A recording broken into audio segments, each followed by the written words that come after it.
बलिया के बांसडीह विधानसभा के सुल्तानपुर, भोजपुरवा, पर्वतपुर, खादीपुर, मलाहीचक, जयनगर, सुल्तानपुर, पोखरा आदि गांवों का समाजवादी पार्टी के राष्ट्रीय सचिव अवलेश सिंह ने दौरा किया तथा कटान क्षेत्र की स्थिति के बारे में जानकारी ली।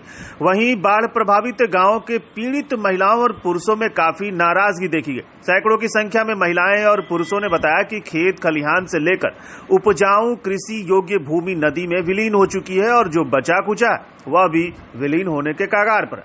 लेकिन जनप्रतिनिधि से लगाए जिला प्रशासन का ध्यान इस पर नहीं जा रहा।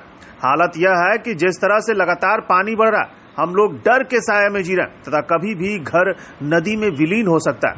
पीड़ित लोगों ने बताया कि केवल खाना पूर्ति का कार्य किया जा रहा है। जब तक पक्के बंधे का निर्माण नहीं होगा तब तक ऐसे ही समस्या बनी रहेगी। अब तक हजारों एकड़ जमीन सरयू नदी में विलीन हो चुकी है। समाजवादी पार्टी के राष्ट्रीय सचिव अवलेश सिंह ने प्रदेश सरकार पर निशाना साधते हुए कहा कि डबल इंजन की सरकार केवल हवाई बात कर रही है, जबकि धरातल पर कुछ और ही है। फ्लड एरिया के लोगों ने पूरी तरह से अपना सब कुछ खो दिया है। इन सभी पीड़ित परिवारों को तत्काल राहत की आवश्यकता है। वहीं बाढ़ चौकी पर्वतपुर पर ताला लटकता हुआ देख सपा के राष्ट्रीय सचिव अवलेश सिंह भड़क उठे तथा कहा कि जब बाढ़ चौकियां पर ताला लटक रहा है तो पीड़ित लोगों को राहत किस तरह पहुंचाई जाती होगी। पीड़ित लोगों की समस्याओं को देखते हुए उन्होंने कहा कि लोगों की समस्याओं को माननीय राष्ट्रीय अध्यक्ष अखिलेश यादव से अवगत कराऊंगा, जिससे कि लोगों को राहत मिल सके। आइए सुनते हैं सपा के राष्ट्रीय सचिव अवलेश सिंह ने बाढ़ क्षेत्र एरिया का दौरा करने के साथ ही मीडिया से क्या कुछ कहा। यहाँ पे जो है ये सुल्तानपुर जो है मलाहीचक, खादीपुर और ये आपका टिकुलिया गांव है और इसके साथ साथ में जो भी है भोजपुरवा है। ये सब गांव जो है 2-3 गांवों का जो है 300-400 मकान तो गांव में विलीन हो गए हैं इस घाघरा नदी में। तो यहाँ गांव वालों को बहुत ही तकलीफ है।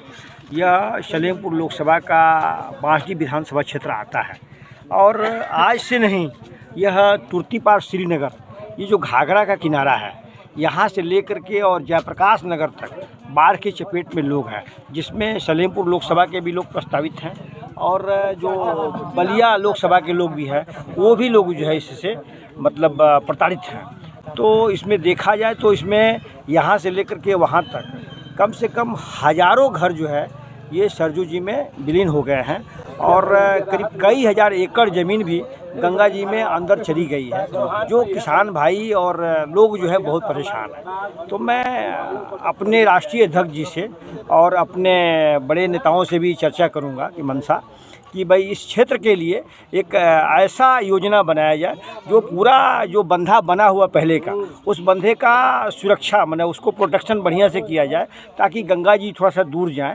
और ये सरजू जी का जो है कटान से प्रभावित जो एरिया है, कटान से पूरी तरह से इनको मुक्ति मिले।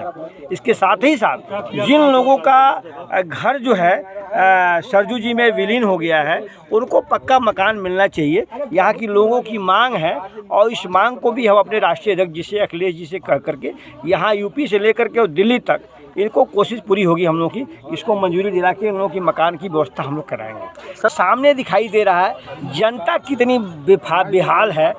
भारतीय जनता पार्टी की डबल इंजन की सरकार प्रदेश में और देश में दोनों जगह है और आज इतने दिनों में आज 8 साल से जो है जनता परेशान है। देख रहे हैं आपकी लगभग हजारों घर ये सरजू जी में विलीन हो गए हैं और जिस पे एक आदमी को भी पक्का मकान यहाँ पे नहीं मिला है, न मुआवजा मिला है और न उनके ज़मीन के लिए जो है कोई सरकार ने अभी तक निर्णय लिया है।